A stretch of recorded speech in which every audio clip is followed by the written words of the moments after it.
Nos diz assim a palavra de Deus: se há, pois, alguma exortação em Cristo, alguma consolação de amor, alguma comunhão do Espírito, se há entranhados afetos e misericórdias, completai a minha alegria, de modo que penseis a mesma coisa, tenhais o mesmo amor, sejais unidos de alma, tendo o mesmo sentimento. Nada façais por partidarismo ou vanglória, mas por humildade, considerando cada um os outros superiores a si mesmo. Não tenha cada um em vista o que é propriamente seu, senão também cada qual o que é dos outros. Senhor, mais uma vez nós te rogamos em oração este meio de graça que o Senhor constituiu perante as nossas vidas, diante de tantas necessidades que nós passamos, tantas lutas, provas. Nós temos a bênção da oração. A oração para nós te suplicarmos para que o Senhor continue fazendo a tua boa obra em nossas vidas, o progresso do Evangelho em nossos corações. Na tua amada igreja, nós te suplicamos essa noite mais uma vez que o teu Santo Espírito esteja conosco, nos abençoando de maneira poderosa, ó Pai, diante da exposição das Sagradas Escrituras, que é inspirada por Ti, a Tua Palavra, útil para todo o ensino, para todas as coisas segundo o conselho da Tua vontade. Deus, vem sobre nós mais uma vez, derrama avivamento em nossos corações, santifica o nosso ouvir, o nosso pensar, que os nossos desejos sejam concretizados de acordo com a intenção do texto, como foi, ó Pai, colocado por Ti, pela direção e supervisão do Teu Santo Espírito, mediante tantos autores que escreveram com as suas lutas e dificuldades, mas nós vemos a unidade das Escrituras diante disso. Por isso, ó Pai, nos dá coragem para continuarmos vivendo e pregando o Teu Evangelho, com muita sabedoria. É isso que nós te pedimos, no nome de Jesus. Amém. Meus irmãos, nestes 4 versículos, Paulo ele vai expressar a mesma preocupação básica da seção anterior.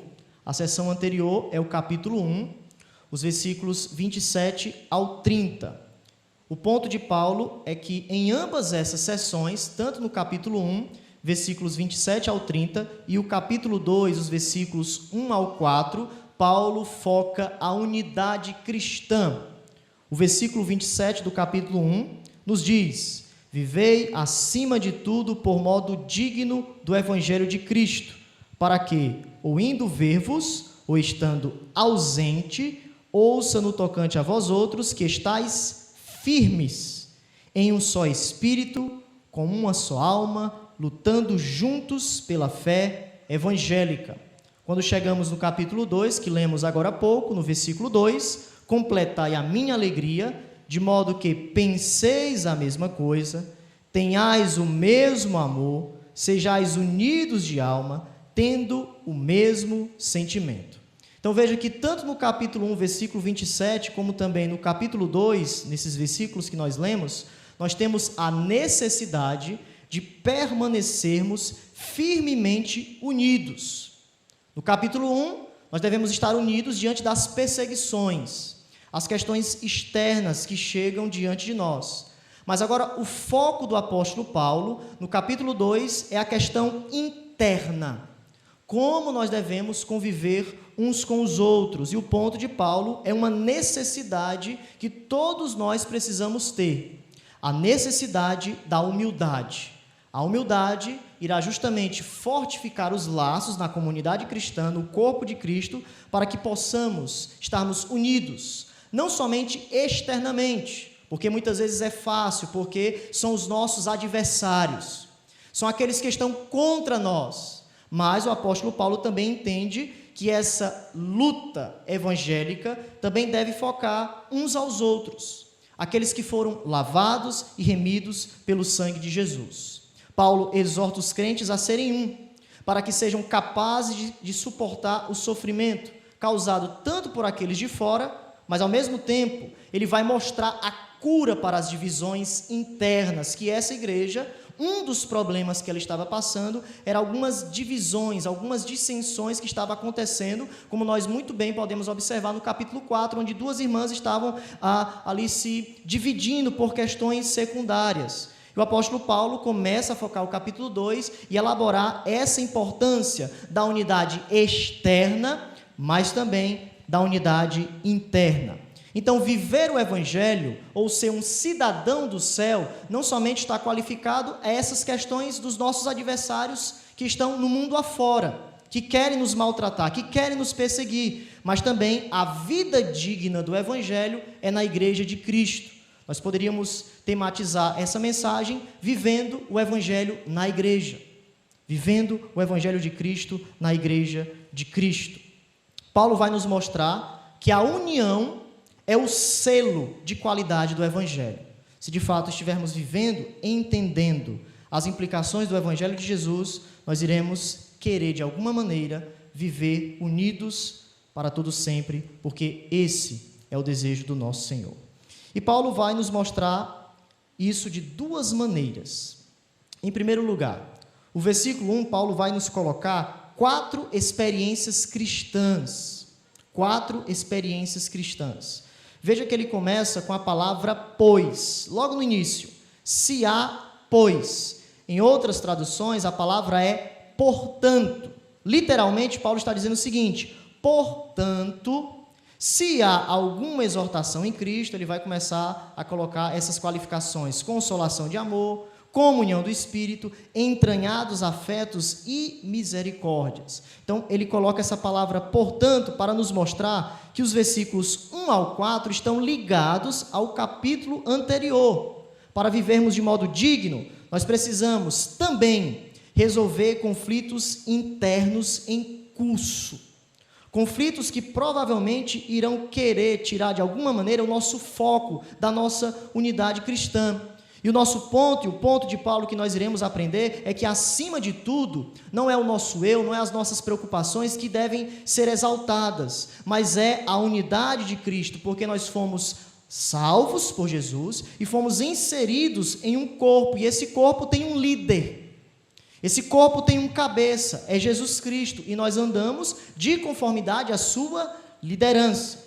Então nós devemos ter unidade diante das perseguições, mas também das questões internas que falamos agora há pouco. Por isso ele vai dizer: portanto, devemos olhar para trás, devemos olhar nessa união uns com os outros diante das perseguições do mundo afora, mas é algo que deve continuar, é algo que deve abarcar a vida uns com os outros, deve haver um esforço da nossa parte, um esforço do nosso coração, um esforço da nossa mente, um esforço de todo o nosso vigor. Não é à toa que ele vai colocar experiências da nossa vida, amor, consolação, Cristo, minha alegria, tudo isso que está envolvido com as nossas emoções que foram renovadas diante do Santo Espírito. Então Paulo passa a nos mostrar 4 realidades espirituais, 4 motivações, 4 incentivos ou apelos, para que esses irmãos possam entender ou possam relembrar aonde está o seu fundamento, por que eu devo me unir uns com os outros, já que sou filho de Deus. Nós devemos experimentar algumas realidades que Paulo vai colocar muito bem aqui no versículo 1. Podemos dizer que aqui é a fonte. É a fonte que, quando nós observamos quem nós somos em Jesus, quem nós somos uns com os outros, nós estaremos aptos ou capazes de vivermos os versículos 3 e 4.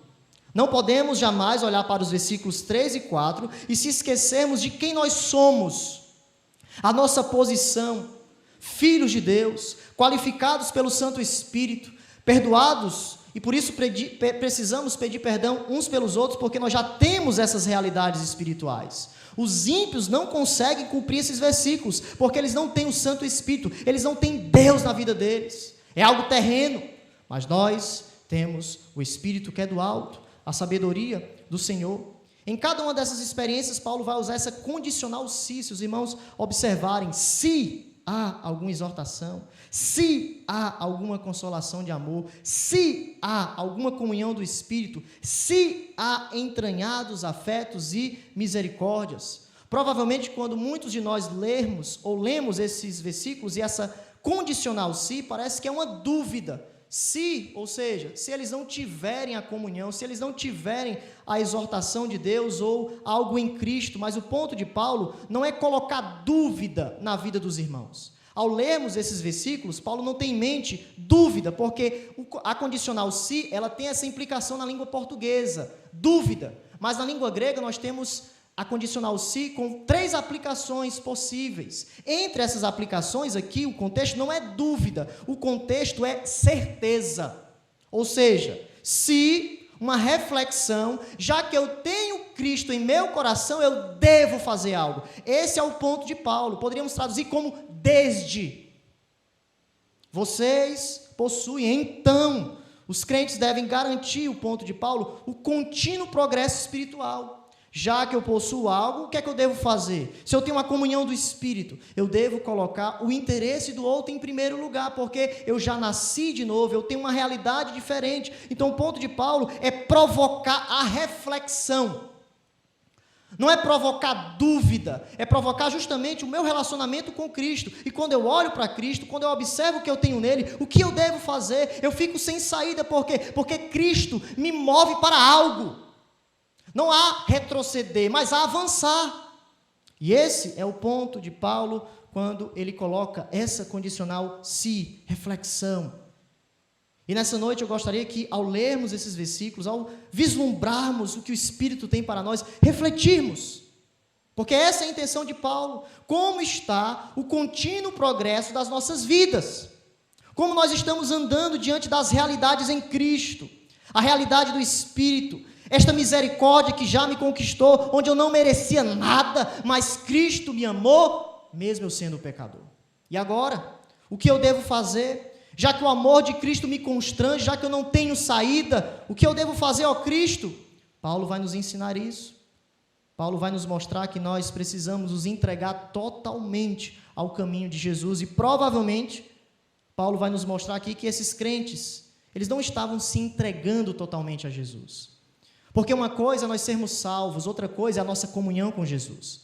A nossa comunhão pode ser quebrada. A nossa salvação, ela não pode ser perdida daqueles que verdadeiramente foram salvos, que os seus nomes foram escritos no livro da vida desde a fundação do mundo. Mas há o perigo de nós perdermos a singularidade da experiência cristã em nossas vidas. E esse é o ponto de Paulo. Olhem para si, observem, vocês precisam experimentar essas realidades, agir de acordo com o que nós somos. A nossa identidade é essa, então eu devo agir de acordo com essa identidade. Primeira experiência que Paulo vai colocar é o encorajamento em Cristo. Veja, é a primeira razão pela qual os crentes, os cristãos podem e devem ser unidos. Se há, pois, alguma exortação em Cristo. Essa palavra exortação pode ser entendida como encorajamento. Encorajamento. Quando olhamos para os ensinamentos de Cristo, bem como aqueles que seguiram seus passos, os apóstolos, nós observamos que uma das características da vida cristã, de Jesus Cristo, dos apóstolos, é a humildade. Eles foram pessoas humildes. E da mesma forma, Paulo vai nos colocar em nossa próxima pregação, nos versículos 5 ao 11, o exemplo máximo de humildade, que é o próprio Cristo. Diante do seu ministério terreno, Cristo tendo tudo se esvaziou, Cristo sendo rei se tornou pobre. Para que pudéssemos ser abençoados, Cristo colocou os nossos interesses em primeiro lugar. Para que pudéssemos sermos abençoados diante do Senhor, diante dessa provisão divina. Então, a união com Cristo, Paulo vai nos dizer, nos proporciona, ou nos capacita a caminharmos a vida cristã. Quando a gente olha para as implicações do meu relacionamento com Cristo, meus irmãos, não tem como nós vivermos desunidos para sempre. Não deve ser uma marca da nossa identidade, porque uma das coisas que foi quebrado foi justamente a minha relação com Jesus. Eu estava distante dele, eu estava contra ele, mas agora eu estou com ele. E como eu estou com ele, e nós aprendemos hoje na escola bíblica dominical que ele morreu pela igreja, eu também devo agora estar com a igreja. Esse é o encorajamento que Paulo vai nos mostrar. Em Cristo nós temos todos os recursos. Todos os recursos estão em Cristo Jesus. Minha união com Ele. E minha união implica várias facetas, vários aspectos. Entre esses aspectos, a unidade cristã. Segunda experiência, em segundo lugar, nós temos o conforto do amor. Paulo continua: se há alguma consolação de amor. Então veja que a primeira realidade espiritual se concentrou no encorajamento. Agora Paulo nos mostra o resultado. O resultado é o conforto. Somos exortados, somos encorajados, mas também temos o conforto. Por quê? Porque a presença de Cristo encoraja, mas o amor de Jesus conforta. O amor de Jesus conforta as nossas vidas diante de todas as coisas. E o interessante é que aqui nós não temos a qualificação ou o objeto desse amor. Alguns vão falar que esse amor é o amor de Cristo, outro é o amor de Paulo para com a igreja, ou também o amor da igreja para com o apóstolo Paulo. Por quê? Porque essa igreja ofertou no ministério de Paulo. Eles estavam preocupados, eles queriam saber notícias, e Paulo, lá no capítulo 1, quando está orando, ele mostra diante da sua oração o seu afeto, o seu carinho. Eu oro por vocês, eu amo vocês. E eu acredito que as três coisas estão em mente aqui. Paulo não colocou o objeto de propósito. Por quê? Porque este amor que é fundamentado em Jesus, ele abarca a igreja, ele abarca uns aos outros, ele está relacionado a muitas coisas, até nós clamarmos e orarmos pelos nossos inimigos. O amor conforta de tal forma que eu tenho o apreço de orar uns pelos outros. Eu tenho um apreço de saber como as pessoas estão. Por quê? Porque é uma experiência celestial. É uma experiência marcante, um amor cooperativo, mútuo. Não é à toa que Paulo, em 2 Coríntios, capítulo 1, vai nos dizer que no sofrimento nós confortamos uns aos outros, porque o amor de Cristo está entre nós. E Paulo, ele tem isso em mente, alguma consolação de amor, ou seja, Cristo em nossas vidas, mas ao mesmo tempo, de maneira ampla. Não é apenas um amor, Cristo para comigo, é um amor horizontal.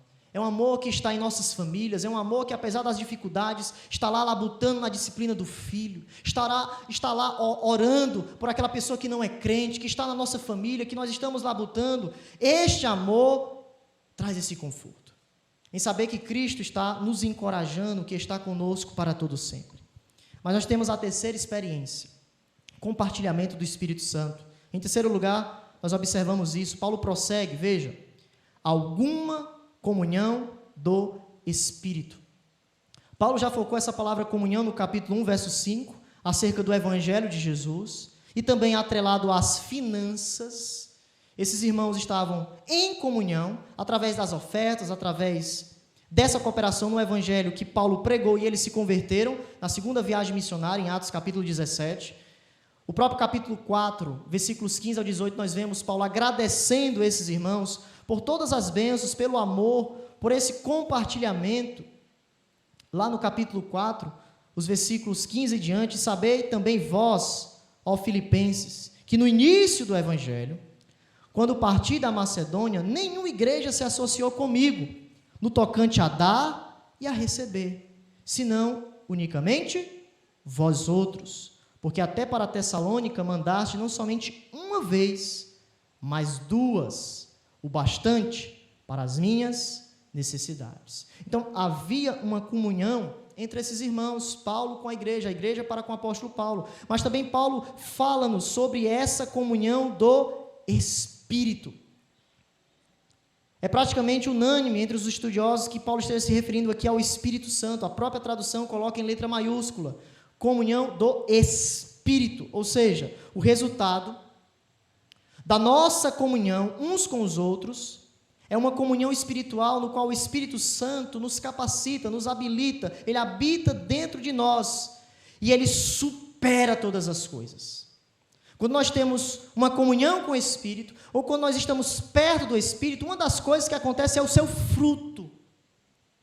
E lá o apóstolo Paulo, no contraste da concupiscência da carne e do espírito, nessa luta, nessa guerra que acontece, nos diz que nós devemos andar no espírito. O que é andar no espírito? É nós estarmos na dependência total do espírito. O espírito nos selou, mas agora nós precisamos buscar o espírito. Buscarmos ser cheio do espírito ao ponto de que nessa busca nós iremos buscar a santidade, o amor, a mansidão, mas também a unidade, comunhão do Espírito. É algo contraditório afirmarmos que temos comunhão com o Espírito e não queremos ter comunhão uns com os outros, porque o Espírito nos batizou no corpo. 1 Coríntios 12, vocês foram batizados no corpo de Cristo, vocês foram inseridos, nós agora não somos estranhos, nós agora somos irmãos, família de Jesus, ao ponto de essa família até ser mais importante do que a nossa família de sangue, uma família espiritual, um vínculo perfeito em Cristo Jesus. O Espírito nos une em unidade e Ele remove todos os conflitos, remove todas as coisas, todas as lutas internas, porque a nossa vida deve ser vivida pela direção do Espírito, pela direção e unção do Espírito em nossa vida, diante do ensino, diante do convencimento, diante das Sagradas Escrituras, em sabermos, eu quero viver como o Espírito nos ordena. Aqui está a minha pátria, a pátria está nas Escrituras, a pátria está nessa soberana vocação, a pátria ou a minha peregrinação está aqui, viver em amor, viver em paz. Aqui está o meu coração, porque essa letra, ela saltou de tal forma que entrou no meu coração. É vida, vida e vida. É algo sobrenatural, meus irmãos. É a vida do Espírito. Mas nós temos em quarto lugar, ou a quarta experiência, a ternura e a compaixão. Paulo finaliza: se há entranhados afetos e misericórdia. Veja, Paulo convida a lembrar, a lembrança, que as suas vidas foram tocadas pela ternura de Cristo.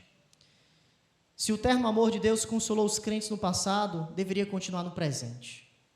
Esse amor, essa misericórdia deve continuar, para que pudesse capacitar esses irmãos a substituir a inveja, a vanglória, a vaidade, pelo cuidado congregacional. É o ponto de Paulo. Quando estamos ocupados em demonstrar o terno amor de Jesus, a sua misericórdia às pessoas, dificilmente haverá espaço para agirmos contra os nossos irmãos. O ponto é aqui, irmãos. Desde o ano passado nós temos visto em Ageu, em Tiago, o ponto é o coração. É aqui. É aqui que deve ser santificado, é aqui que deve ser exortado, é aqui que nós devemos, como vimos na pregação de quarta-feira, colocarmos no travesseiro o nosso coração e refletirmos sobre as nossas atitudes, todos nós. Ninguém escapa do raio-x de Deus, ninguém escapa. E o que nós precisamos fazer é recebermos todas essas bênçãos e colocarmos em nosso coração, refletirmos sobre essas coisas, para experimentarmos a vida cristã, de maneira vívida, de maneira santa, de maneira solene.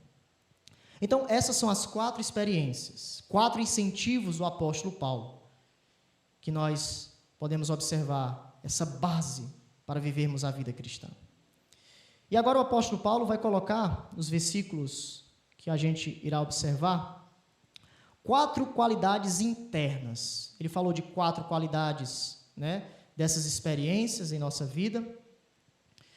E agora ele foca essas qualidades internas que nós temos e precisamos viver para todo sempre. Baseado no que é presumido no versículo 1, Paulo agora passa a mostrar essas qualidades internas para mantermos de fato a unidade cristã. Então, esses 4 apelos que vimos agora há pouco, no versículo 1, é a base da exortação dos versículos 2 ao 4. Os irmãos não podem esquecer disso. Aqui é uma transição importante na epístola, na intenção do apóstolo Paulo. Então, se a gente não perceber isso, a gente pode perder o que Paulo está querendo dizer aqui.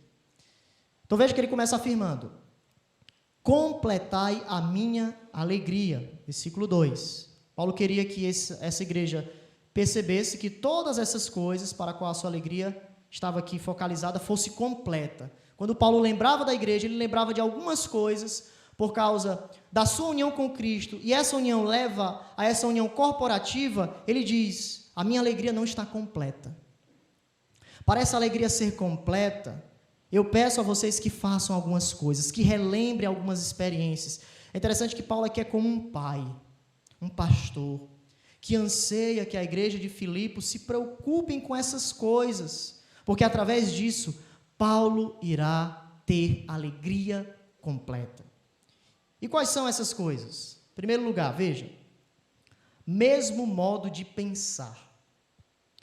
Paulo continua: de modo que penseis a mesma coisa. O chamado aqui é para que cada membro da igreja deixe de lado as brigas e coloque a mente em Cristo. Então devemos deixar algo, aquilo que não é importante. O que é mais importante? Minha mente em Cristo. Através disso, nós teremos a mesma mente. Vale ressaltar que isso não significa uniformidade intelectual. Não é isso que Paulo está dizendo. Não é uma universalidade intelectual monótona. Todo mundo deve pensar a mesma coisa no que tange. Não é isso que ele está querendo dizer. Porque a gente vai observar que uma das qualidades da igreja é a diversidade. E nessa diversidade nós somos edificados. Cada um tem o seu dom, que algo ou que Cristo concedeu perante as nossas vidas. Então, o que é este mesmo modo de pensar? Nós veremos que é os versículos 3 e 4. É isso que ele está dizendo. Então, nós não devemos nos tornar cópias, não é isso que ele está dizendo, xerox um do outro. Porque eu sou completamente diferente do irmão Dedé, né, Dedé? A gente pode ter algumas coisas parecidas, mas a nossa personalidade, nós somos diferentes. Aqui foi só um exemplo, tá, irmão Dedé? Não é nada pessoal, para a gente participar da igreja. Então, é apenas, irmãos, para a gente entender que esse mesmo modo de pensar, basicamente, são as coisas essenciais. Mesmo modo de pensar. Então, qual é o ponto de Paulo aqui? A gente não deve ficar travado em coisas mesquinhas. Tem umas coisas, né, coisas mesquinhas, coisas pequenas. O que é que a gente deve fazer? O que é que Paulo está nos ensinando? Coloque a cabeça no lugar. Coloque a sua cabeça no lugar, lembre da sua identidade. Nós temos uma missão em comum. É o ponto de Paulo.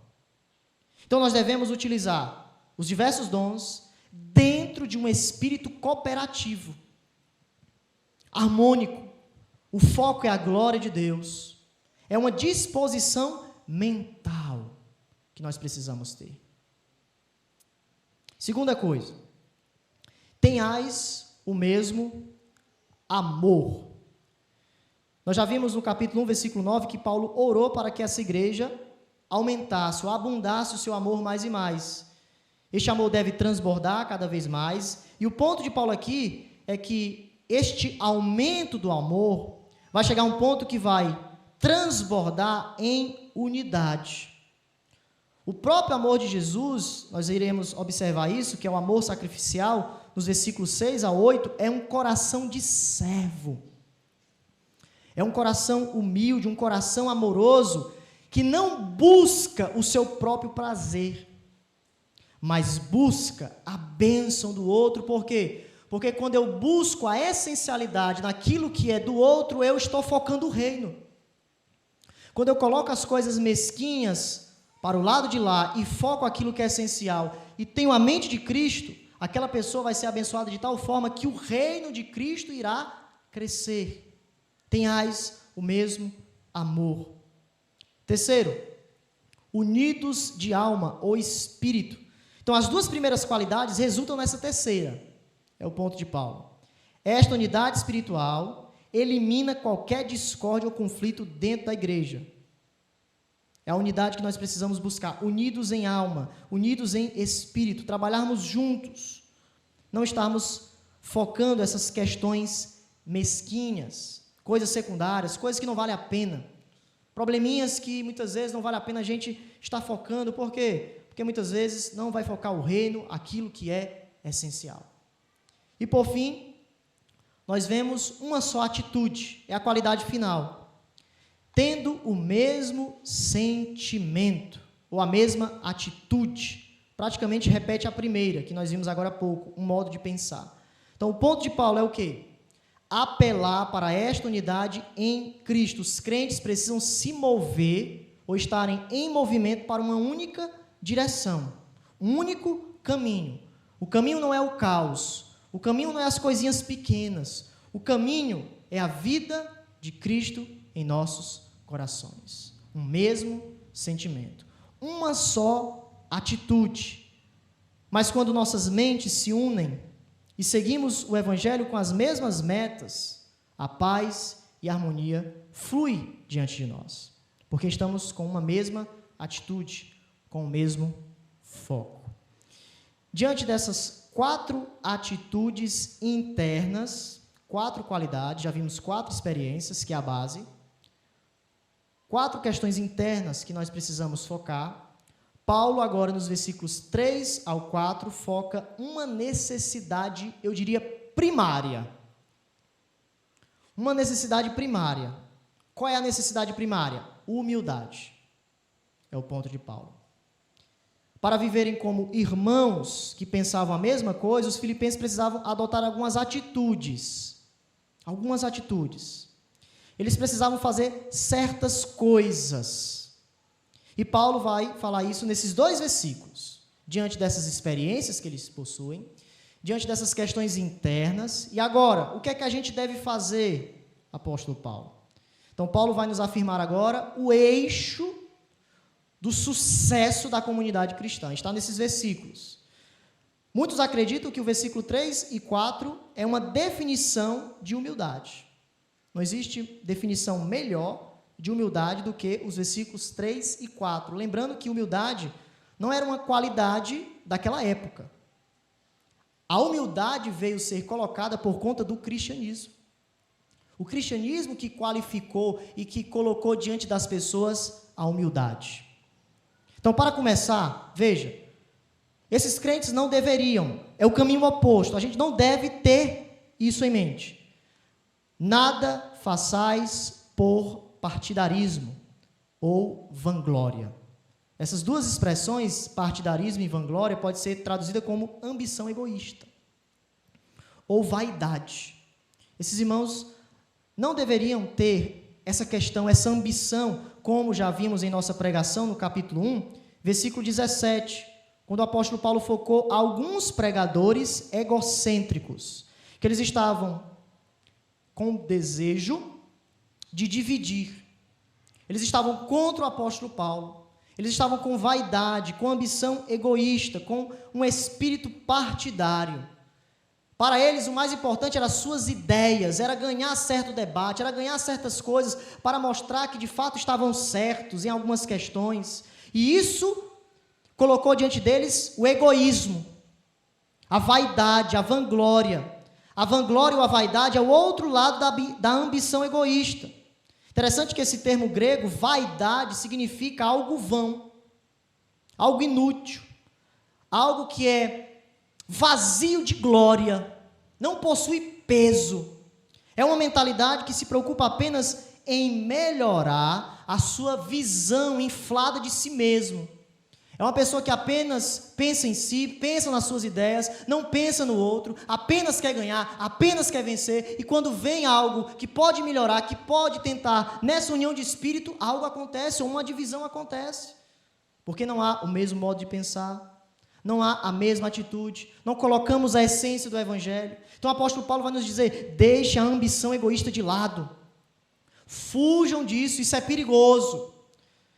Isso é tão perigoso que é vão, que é algo vazio de glória, porque a vaidade promove a autopromoção e termina com uma autoglorificação sem sentido. Você acaba num pedestal, mas acaba sozinho. É autopromoção, acaba não ajudando ninguém, não realizando nada, apenas satisfazendo os seus próprios desejos, os seus próprios prazeres. Então nós podemos concluir que essas 2 qualidades pecaminosas definem a mentalidade do mundo. O mundo é assim. O mundo é uma guerra de autopromoção e autoglorificação. Nós que estamos em um contexto de impiedade, muitos irmãos que trabalham, nós precisamos ter cuidado com isso. Em algumas posições que nós fomos colocados, a gente observa a autopromoção, a autoglorificação, ao ponto de as pessoas, às vezes, derrubar outras para conquistarem certas coisas. E o apóstolo Paulo aplica isso para o cristianismo. E isso também pode adentrar em nosso corpo.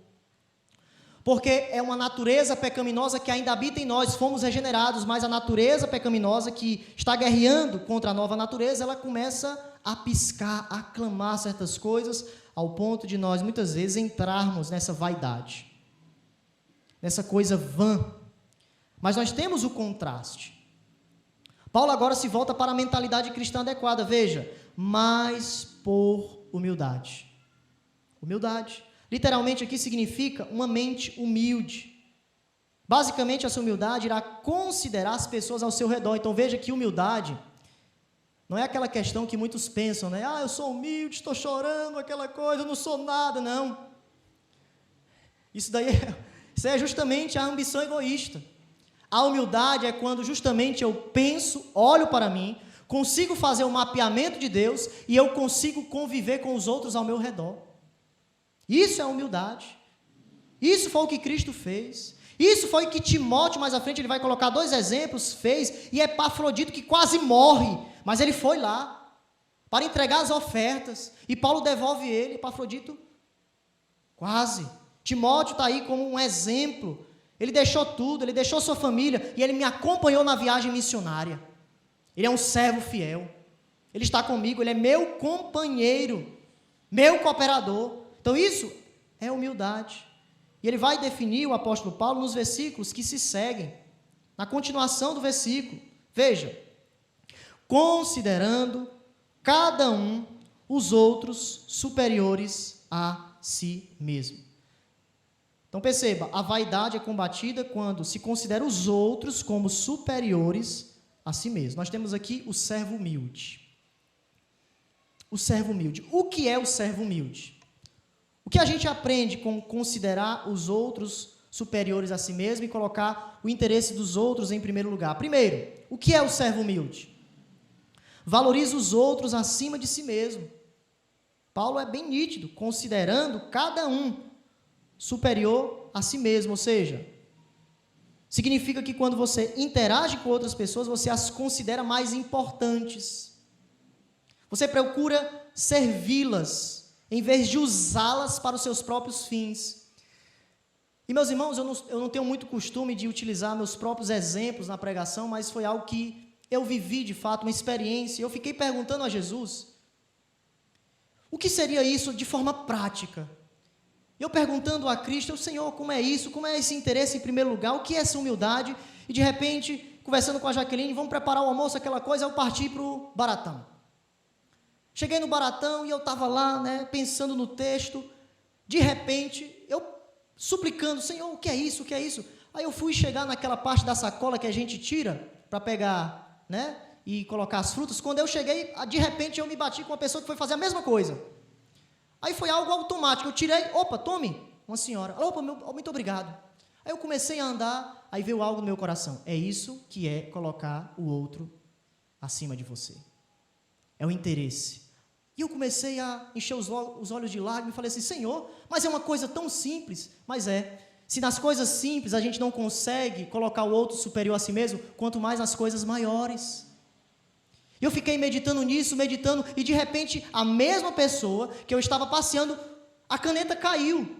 E de repente, automático, eu coloquei, pronto, é isso daí. E eu fiquei meditando, eu não vou mais sair do mercantil hoje. Porque eu fiquei impactado por isso. E o texto vai dizer, cada um, são coisas simples, são coisas que vai aparecendo, simples e maiores, é nos concentrarmos no outro, no desejo do outro, em colocarmos aquele outro em um pedestal ao ponto de eu ver a bênção, de eu ver aquela pessoa crescer e eu me alegrar com a alegria do outro. Então, o servo humilde recusa-se a concentrar-se interiormente nos seus próprios desejos. Eu poderia, não, estou apressado, não sei o quê, virar o rosto. Mas o Espírito me ensinou isso.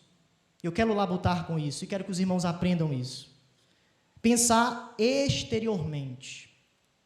Não pensar em si, mas pensar além de si mesmo.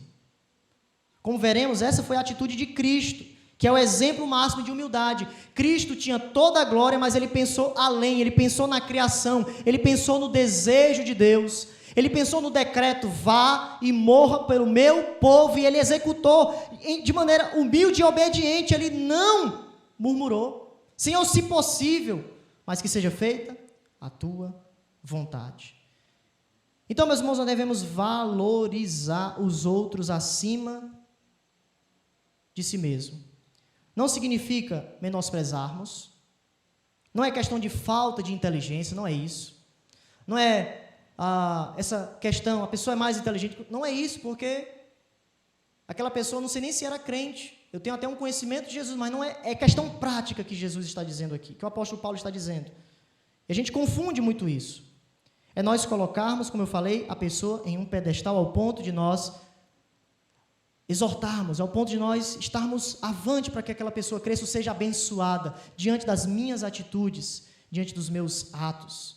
E Paulo vai continuar. Não tenha cada um em vista o que é propriamente seu, senão também cada qual o que é dos outros. Então, essa segunda parte aqui no versículo 4, olhe para o texto, ela vai esclarecer ou expandir o conceito de humildade do considerar os outros superiores a si mesmo. Paulo está aqui ampliando essa definição. Ao valorizar os outros mais do que a mim mesmo, você não olha para os seus próprios interesses, mas você olha para os interesses do outro. E o interessante é que a palavra vista aqui no texto, que é olhar, ela aqui na literatura grega é um olhar que está preso. Não é uma coisa corriqueira, é uma questão, um olhar fito. Preste atenção. E o ponto de Paulo é, quando nós damos a verdadeira atenção às situações que estão ao nosso redor, nós estamos colocando os outros, ou estamos nessa questão superior a si mesmo. Paulo está dizendo isso aos seus leitores, prestarem pouca atenção às suas próprias situações. Vai ter momentos, meus irmãos, que você vai ter que deixar o seu eu de lado, os seus interesses, colocar o interesse do outro em primeiro lugar. O segredo é pegar esse nível de preocupação que o apóstolo Paulo coloca aqui. Já que nós nos preocupamos consigo, veja que o apóstolo Paulo diz, não tenha este olhar fixo ao que é propriamente seu, amplie a sua visão, senão também.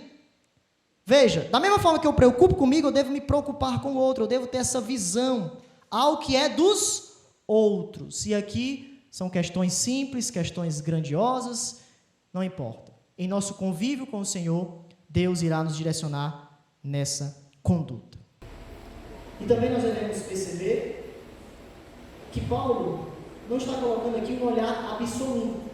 Não é que você deve viver sempre no interesse das outras pessoas, pois nós temos que cuidar de nós mesmos, cuidar das nossas famílias. O apóstolo Paulo vai nos dizer em 1 Timóteo, capítulo 5, verso 8, ora, se alguém não tem cuidado dos seus, e especialmente dos da própria casa, tem negado a fé, e é pior do que o descrente. Então deve haver esse equilíbrio diante da situação, ou das situações, de não termos esse olhar absoluto, mas percebermos o momento de que Deus quer que nós façamos isso para que a unidade seja completa, nessa esfera de preocupação ampla, uma atitude que deve abranger todas as coisas. Preocupados consigo, mas preocupados com outros. E não é à toa que o apóstolo Paulo vai focar essa preocupação da nossa humildade, porque eu preciso mudar, eu preciso aprender para que, através disso, eu possa agir de maneira correta.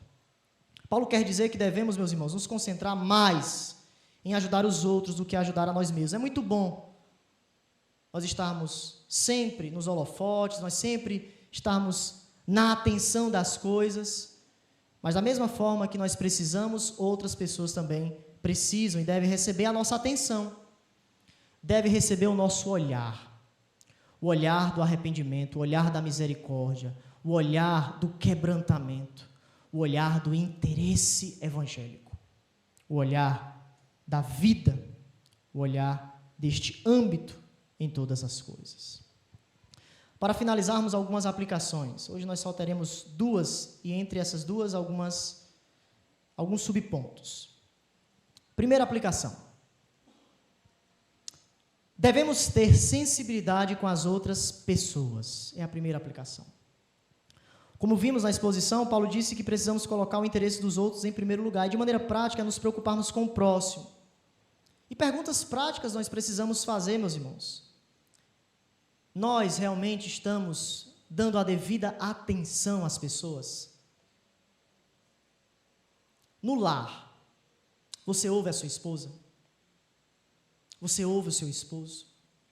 Você ouve o seu filho, que muitas vezes quer a sua atenção, e a gente está tão corrido ali, né? Laura, vai para lá, Laura, né? Aquela menina gritando o dia todo, mas às vezes ela quer atenção.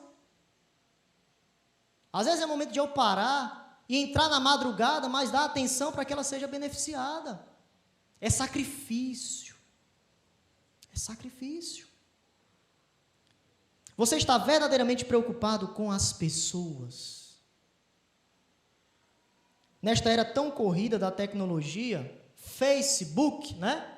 Eu apareço, eu estou em cena, os selfies, faz o selfie aí, é o estilo de vida que nós temos hoje, mas esse estilo de vida, meus irmãos, acaba construindo algo em torno de nós mesmos, ao ponto de tudo que a pessoa faz, a pessoa coloca no story ou em tantas outras coisas. Por quê? Porque justamente quer demonstrar, às vezes é uma ambição egoísta, é a vaidade. E essa vida que o apóstolo Paulo nos ensina aqui é a vida em segredo. Porque ninguém vai olhar para você quando você está de joelho orando por uma pessoa que de fato está precisando. É a vida sem o selfie. É a vida que ninguém vê, que você liga e diz: meu irmão, eu tenho uma conversa, eu quero conversar com você urgentemente, é só eu e você e mais ninguém. Essa é a vida de humildade. Precisamos disso aqui, sensibilidade espiritual. Sensibilidade. Como Paulo fala de humildade, acredito que devemos ter muito cuidado com o orgulho, que é o outro lado, é o oposto. E não esqueça disso, o orgulho é o nosso maior inimigo e a humildade é o nosso melhor amigo. O orgulho é o nosso maior inimigo, nos distancia, nos coloca em oposição, em vaidade, mas a humildade de Cristo é o melhor amigo. É onde reconstrói todas as coisas, é onde abre portas, abre o caminho. Portanto, para o bem das nossas próprias almas, para a unidade da igreja e para o bem do nosso testemunho perante o mundo que nos observa, deveríamos querer saber mais e mais como crescer na humildade. Sai nessa noite com esse pensamento: como crescer na humildade? Como agir, como lembrar, como escutar? O que eu posso fazer para entrar na vida do outro? O mundo da antiguidade, como nós falamos, não considerava a humildade uma virtude. O próprio cristianismo colocou isso. É a humildade cristã. O mundo não pensa assim. O mundo não pensa nessa humildade. Somente os crentes podem agir de maneira humilde, de maneira completa, abrangendo uns aos outros. Então nós devemos estimular isso. Estimular essa característica positiva em nossos irmãos e irmãs, uns com os outros. Essa é a atitude que irá evitar o pecado do orgulho e da vaidade. Como evitar o orgulho e a vaidade? Quando você entra na humildade. Sinceramente, colocando o outro em primeiro lugar, seus interesses. Muitas coisas vai doer, não vai ser fácil, mas é onde está a humildade. É você depender totalmente do Senhor. Em alguns contextos, você andar de joelhos. É você sair e se ajoelhar, colocar o rosto no pó e andar diante de Deus humilde, clamando ao Senhor para todo sempre, porque Ele não despreza um coração quebrantado. Segunda coisa, já que devemos crescer em humildade, a segunda aplicação. devemos cultivar, eu diria, a arte da humildade. Humildade é uma arte. Ao lermos as Escrituras, nós podemos observar algumas disciplinas necessárias para o cultivo da humildade. Nós temos várias, eu coloquei 5 apenas. Melhor dizendo, eu vou citar apenas 4. Pronto, 4 que a gente pode observar desse cultivo da humildade. Primeiro, cresça em humildade, refletindo a cruz de Cristo. Cresça em humildade, refletindo a cruz de Cristo. Depois de fazer essas exortações, Paulo leva-nos, nos versículos 5 em diante, à cruz. A cruz. Não há espaço para o orgulho na cruz. Cristo não pode viver orgulhoso, porque o próprio Cristo foi humilde ao ponto de morrer. Ele foi até a cruz, até a morte, ele foi maldito por nós. E nós devemos refletir essa humildade de Cristo em nossas vidas. Foi o nosso pecado que levou Jesus na cruz. Lá nós vemos a santidade de Deus. Na cruz nós vemos a nossa pecaminosidade. A cruz, quando é colocada perante nós, está nos dizendo: nós não valemos nada diante dos nossos pecados. Somente o inferno. Criaturas caídas, mas a cruz, ela reverte o processo, ela nos coloca com Deus. E nós devemos refletir isso. Devemos ter vidas expostas com a cruz de Cristo. Carregarmos a nossa cruz, sermos discípulos de Cristo. Refletirmos essa obediência que Cristo testificou. Refletir a cruz. A cruz é para os humildes. Ricos e pobres estão no mesmo patamar diante da cruz. Não tem espaço para orgulhosos. Para a sabedoria do mundo, para os grandes, os poderosos, não. Todos devem se humilhar diante da cruz de Jesus. E a nossa vida deve refletir isso. Segundo, cresça em humildade refletindo a glória de Deus. Depois de descrever a encarnação, nos versículos 2, melhor dizendo, no versículo 2, os versículos 6 ao 8, Paulo aponta para a exaltação de Cristo, os versículos 9 ao 11. Ele nos lembra que Cristo agora está governando e reinando e que um dia todos se curvarão diante desse Rei glorificado. Então, qual é o ponto da exaltação de Jesus? Já que nós devemos refletir a cruz é sinônimo de humilhação, nós devemos olhar para a glória de Cristo como sinônimo de senhorio. As nossas vidas devem estar ligadas ao Senhor e Salvador Jesus Cristo, ao soberano Jesus Cristo. Ele tem todas as coisas em suas mãos. Ele foi glorificado, ele venceu a morte, e a nossa vida precisa estar sendo vivida diante desta glória, desta exaltação, soberano do Rei da terra. Terceiro, cresça em humildade, refletindo a palavra de Deus, que nos revela a humildade e a exaltação de Cristo. Então, primeiro, refletir a cruz de Cristo. Segundo, refletir a sua glória, seu senhorio. E terceiro, refletindo a palavra de Deus que testifica essa humildade e essa exaltação de Cristo. Estudar a Bíblia, meus irmãos, deve ser um ato de humildade. Deve ser um ato de humildade. Ao lermos a palavra de Deus, nós precisamos ter uma oração em nosso coração. Nós precisamos ter uma motivação, um desejo. E o desejo é: preciso da tua palavra. Preciso, ó Cristo, do teu Espírito testificando em meu coração essas verdades eternas. A tua palavra precisa reinar em minha vida. Conhecereis a verdade e a verdade vos libertará. Santifica o Senhor na tua palavra, a tua palavra é a verdade. Aqui está o segredo, meus irmãos, vivermos as Escrituras, lermos. Da mesma forma que todos os dias nós precisamos do pão, essa palavra é o pão que nos alimenta.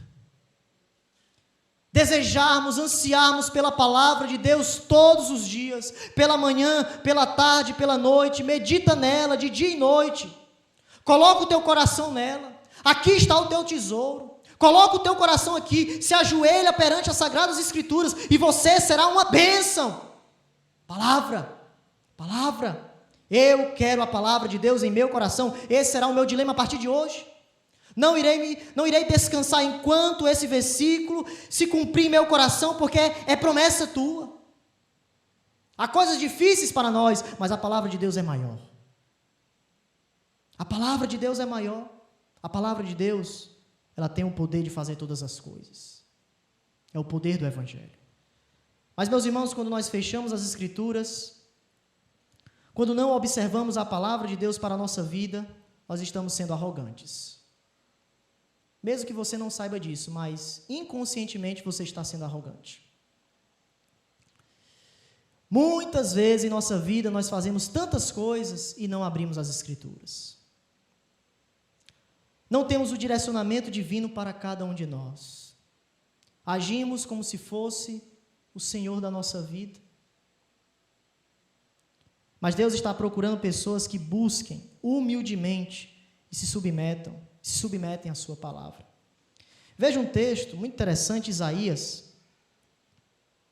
Não abrimos ainda a Escritura em outros textos. Isaías capítulo 66.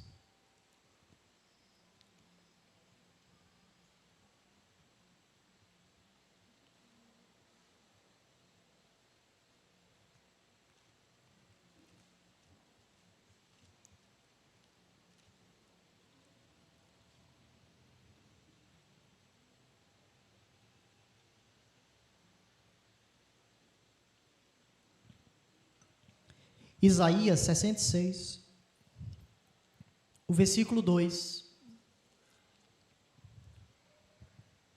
Todos encontraram? Isaías 66, versículo 2. Porque a minha mão fez todas essas coisas, e todas vieram a existir, diz o Senhor. Mas o homem, para quem olharei, é este. Olha onde está o olhar de Deus. O aflito e abatido de espírito, e que treme da minha palavra. Treme da minha palavra. Ele treme quando Deus fala com ele. Ele treme quando ele olha para a santidade de Deus. Ele treme quando ele observa a justiça de Deus. Ele treme quando ele olha para as ordenanças e ele diz: é o meu Deus que está falando isso, o Criador dos céus e da terra. Eu não posso fugir, porque cair nas mãos do Deus vivo é coisa perigosa. Treme. Meditar na grandeza de Deus deve ser o nosso contentamento. Meditarmos nos seus atributos, meus irmãos. Devemos fazer isso com todo o nosso coração. É o desejo de Deus. Essa palavra foi nos entregue, é um tesouro inesgotável. E esse tesouro precisa ser a cada dia em nossas vidas, ser vivido. E por fim, cultivarmos a humildade, crescermos na humildade. Cresça em humildade através da oração. Uma das razões para a nossa falta de oração é a falta de humildade. A oração é uma coisa muito difícil de se fazer, porque parece que nós não estamos fazendo nada. Algumas vezes a gente parece que está orando e parece que não passa do teto, né? Onde estão as minhas orações? Mas a oração é justamente isso. Não é os nossos desejos. A oração é dependência do Senhor. A oração é sim, não e agora não. Todas as orações são respondidas. Só que nós precisamos vasculhar a ação de Deus. O apóstolo Paulo orou 3 vezes e Deus disse: a minha graça te basta. Orarmos segundo a vontade do Senhor. Não perdermos o senso de dependência. Não perdemos o senso de que Deus está no controle, de que essas orações são eficazes segundo a ação soberana do Senhor. Não é segundo a minha vida, a minha ação, é segundo a sua vontade. É aqui onde está o segredo de orar, orar com um ato de humildade, orar em nós abrirmos a nossa vida, esse livro, muitas vezes escondido, que Deus está vendo, mas Deus quer ouvir. Deus sabe, mas Deus quer ouvir. Ouvir o quê? Ouvir certas coisas, nós precisamos falar para Ele, como um pai. Não é coisas gerais. Confessarmos os nossos pecados. Qual é o pecado que você está orando, meu irmão e minha irmã? É algo proposital, é um ato de humildade, você e Deus somente, dependendo dele, dizendo: Senhor, é isso, Senhor, é aquilo, Senhor, é isso aqui, Senhor, move isso aqui, Senhor, faz isso aqui, Senhor, é isso que está me maltratando, é isso aqui. Seja honesto com Deus. Quando a gente chega a Abacuque, tantos livros, Abacuque diz: por que Deus? Deus, por que os babilônios irão nos julgar? Uma nação mais ímpia do que nós, mas Deus tem a sua resposta. É a minha vontade. É a minha ação soberana. Eles também serão julgados no futuro, mas agora o meu desejo é a nação ímpia julgar vocês. E Abacuque está lá, lutando com Deus, orando, perguntando por quê. Não murmurando, mas perguntando por quê. Por que, Deus, eu quero entender isso. Devemos nos humilhar regularmente diante da mão poderosa de Deus e lançarmos as nossas ansiedades sobre Ele. 1 Pedro vai nos dizer, capítulo 5, versículos 6 e 7, que Deus exalta os humildes, mas abate os soberbos. Que possamos crescer na humildade, refletindo a cruz, refletindo a glória, refletindo a palavra de Deus, mas também refletindo a oração. Para que possamos fazer tudo isso segundo a vontade da sua palavra. Amém?